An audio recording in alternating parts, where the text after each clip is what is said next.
Orchids grown in greenhouses are easily shocked and weakened when brought home. But did you know that the right treatment from the start determines 90% of the plant's survival?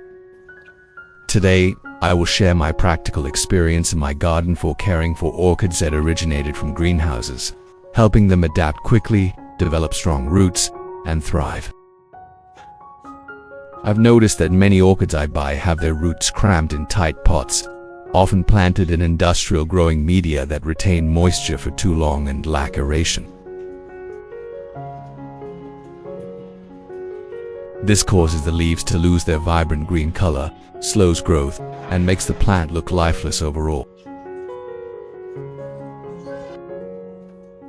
Next, we'll move on to the most important step: reviving orchids that are bearing flower stalks but are not yet healthy.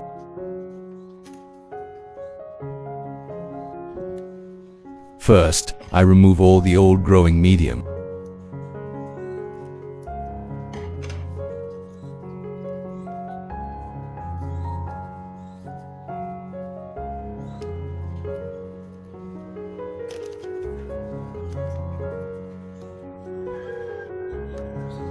Industrially grown orchid pots often contain compressed fertilizer, pellets, or synthetic nutrient granules. They look convenient, but in reality, they are not suitable for the natural growing environment I'm using.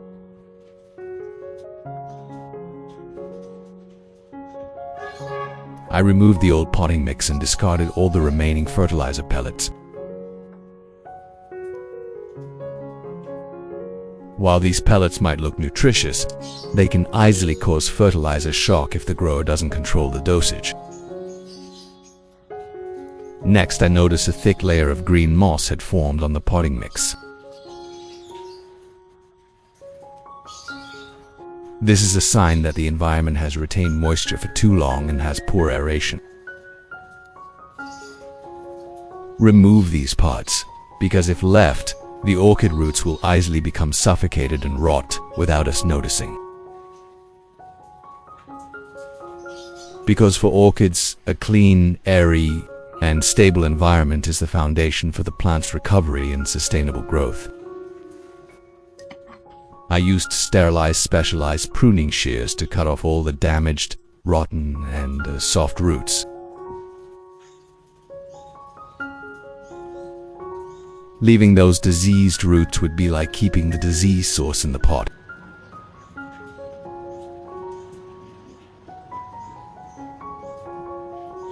If you're new to the channel, please hit the like and subscribe buttons to support me and so you don't miss any orchid care tips.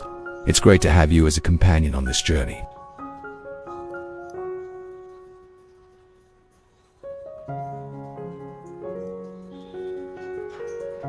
I cut decisively but carefully, removing only the damaged parts and preserving as many healthy roots as possible.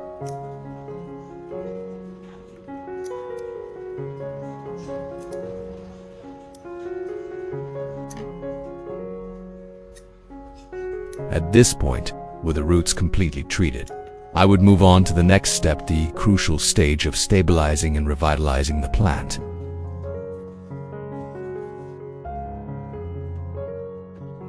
Next, I moved the orchid to the washing area and began the cleaning process, a seemingly simple step, but one that greatly determines the plant's recovery.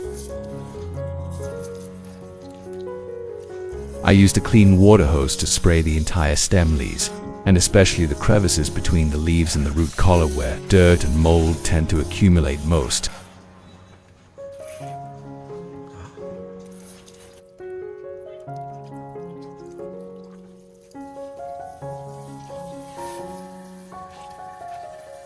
I rinse the roots with water to wash away any remaining dirt and debris, including any inorganic fertilizer residue clinging to the growing medium or leaf surface. Next, I prepared a clean container to mix the plant treatment solution. I used cinnamon powder, a familiar yet extremely valuable ingredient in orchid care. I measured out exactly 1 teaspoon of cinnamon powder and added it to about 500 milliliters of boiling water. Cinnamon powder is known for its natural antibacterial and antifungal properties, and it also helps repel harmful insects without damaging the plant tissue. The hot temperature helps the cinnamon's essence to be released more quickly. Next, I stir thoroughly to ensure the cinnamon essence dissolves completely in the water. Then, I seal the container and let the solution sit for about an hour.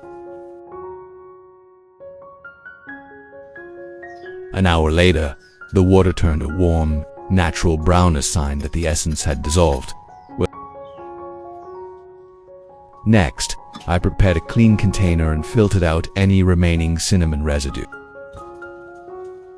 I always do this step very carefully, because the clearer the solution, the easier it is to absorb when watering or spraying the plants, preventing root blockage or residue buildup on the leaves. Next, I add 500 milliliters of clean filtered water. This is the amount I usually use because it's enough to dilute the cinnamon solution to a safe concentration for orchids. Then I stir thoroughly, observing as I stir to ensure the cinnamon essence is completely mixed into the water. Next, I brought the orchid out to begin the important care step. I used a soft cotton pad soaked in the prepared cinnamon water solution and wiped each leaf surface. I wiped the top surface to remove dirt and restore the leaf's natural shine. I paid more attention to the underside, as that's where mold and bacteria often hide. I meticulously cleaned even the small crevices in the joints between the leaves and stem places where, if overlooked, pathogens can easily return.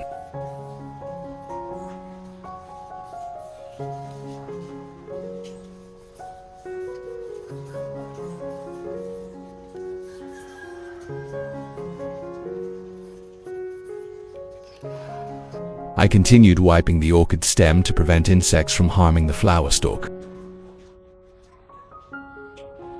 After just a few minutes, all the leaves in the stem were clean and airy. Next, I prepared a clear glass vase, the kind I love using when caring for orchids.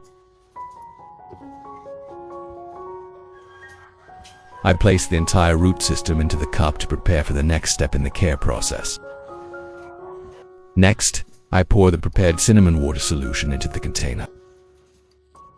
It helps fight bacteria, limit fungal diseases, and simultaneously stimulate root recovery after a period of weakness. I usually soak them for exactly 30 minutes, enough time for nutrients to penetrate, but not too long to avoid shocking the roots with moisture.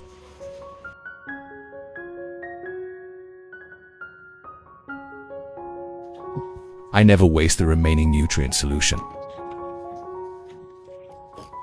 I took out the spray bottle, poured in the nutrient solution, and gently shook it to mix it evenly. With years of experience in orchid care, I always utilize every drop to care for the entire garden. I began spraying the solution onto all the hanging orchid pots in the garden, especially those with fresh flower stalks.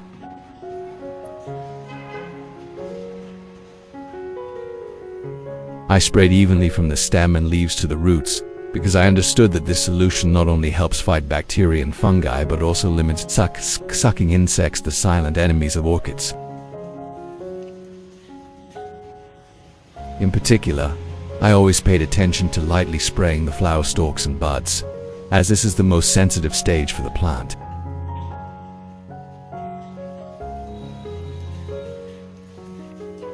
And bloom into vibrant flowers, reflecting the vitality of a healthy plant.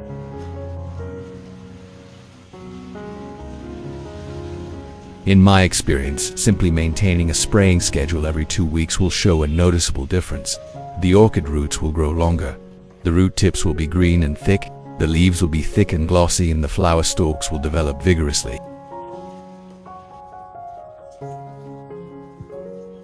Next, after soaking the orchid roots in the cinnamon water solution for the required time, I removed the plant and set it aside to dry.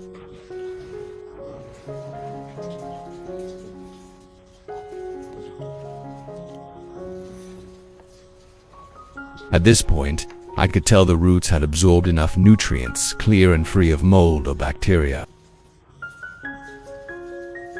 Once the roots had absorbed the nutrients well and were sufficiently dry, I proceeded to transfer the plant to a new pot. Always choose pots with plenty of drainage holes to ensure maximum aeration for the roots. The growing medium I use is cleaned shredded pine bark, as it's very stable, breathable, and excellent at preventing fungal diseases. I place the orchid in the center of the pot. Once the roots are in place, I slowly add the pine bark around the base, observing as I go to ensure the growing medium hugs the roots while maintaining aeration. Which country are you watching this video from? Let me know in the comments. It's wonderful that we can connect and chat with each other from all over the world.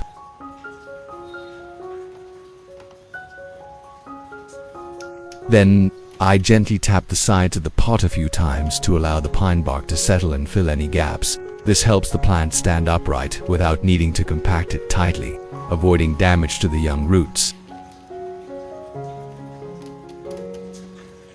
And so, a complete orchid is planted. Next, I cover the pot with a thin layer of moss. This moss not only maintained stable moisture but also created a gentle environment for the roots to adapt quickly, thereby stimulating the growth of new roots.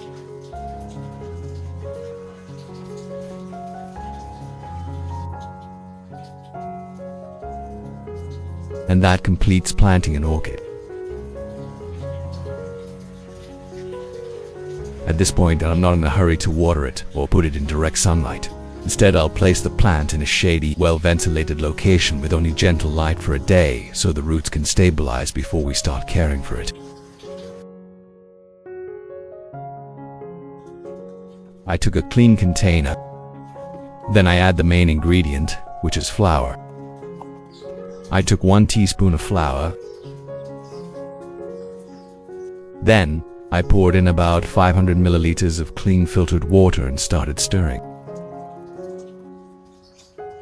I use sugar, either white or brown sugar will do, and add about 1/3 of a teaspoon to the freshly prepared flour solution.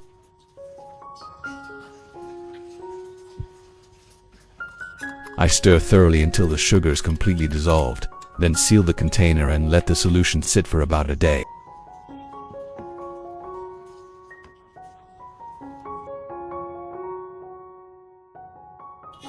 A day after incubation, the flour solution had completely dissolved and was gently fermenting. I gently stirred it again to activate the settled nutrients at the bottom.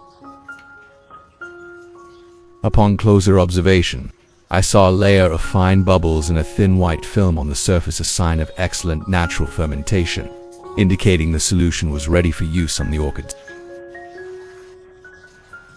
At this point, I took a clean container and slowly filtered out the sediment. To remove the flour residue, this helps the plants absorb nutrients better. And here, after filtering, I obtained a clear, light, and very fine nutrient solution from the flour. And the next day, the roots had begun to settle in the substrate, firmly anchored and showing no signs of shifting. This was the perfect time for me to begin the first step of care with a lightly fermented flour nutrient solution. I took a small cup and scooped out just enough solution. Next, I take a very soft cotton ball and soak it in the mildly fermented flour solution I've prepared. Then I bring the orchid in front of me and begin caring for each leaf slowly and carefully.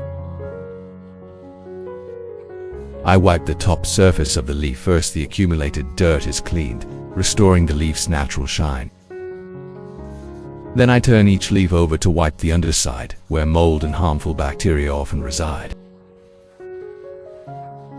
but also creating conditions for beneficial microorganisms to attach to the leaf surface, while harmful bacteria are washed away.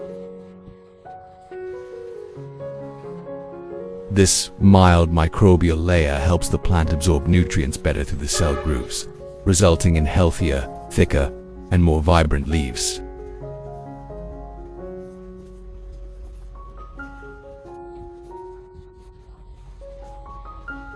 By maintaining this care routine regularly every 2 weeks, the orchid will show noticeable changes. The leaves will be fuller, the roots stronger, and its resistance will increase. Next, I took out the watering can and poured in the prepared flower-based nutrient solution.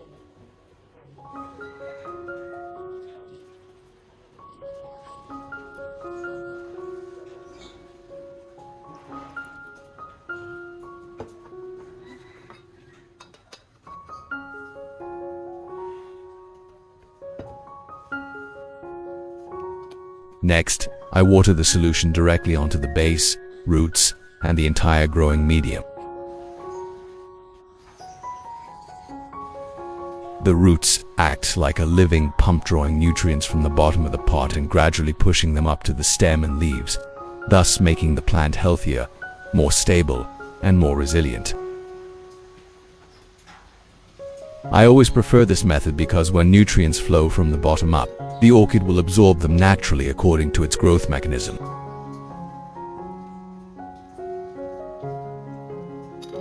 After watering evenly, I placed the entire pot in the water to soak for about 20 minutes. 20 minutes later, I lifted the orchid pot, clearly feeling that the roots were full of water and brimming with vitality. At this stage, I always move the plant to a well-ventilated garden, placing it in a shady spot with soft light. After 4 weeks of close monitoring and care, I was truly delighted to see my orchid transform so dramatically. New leaves sprouted thick, lush green, and full of vitality, especially the reddish tinge at the tips of the young leaves, indicating vigorous growth. New roots began to emerge, thick and shiny, a sign any experienced orchid grower would recognize as the plant absorbing nutrients extremely well. Not only that, the plant also began to develop flower stalks, with clearly formed and evenly growing buds. Seeing the healthy new roots and vibrant green foliage, I knew for sure that my care had been on the right track. I always believe one thing: if you care for your orchids with genuine patience and dedication, they will respond with growth exceeding expectations. In today's results, a clear proof proper care not only helps the plants recover but also helps the entire orchid garden grow evenly, healthily, and ready for a spectacular flowering season. What do you think of this orchid care method? Don't hesitate to leave a comment and share your thoughts. I really want to hear your feedback and experiences. Every share from you is a valuable source of motivation that helps us learn and love plants more each day.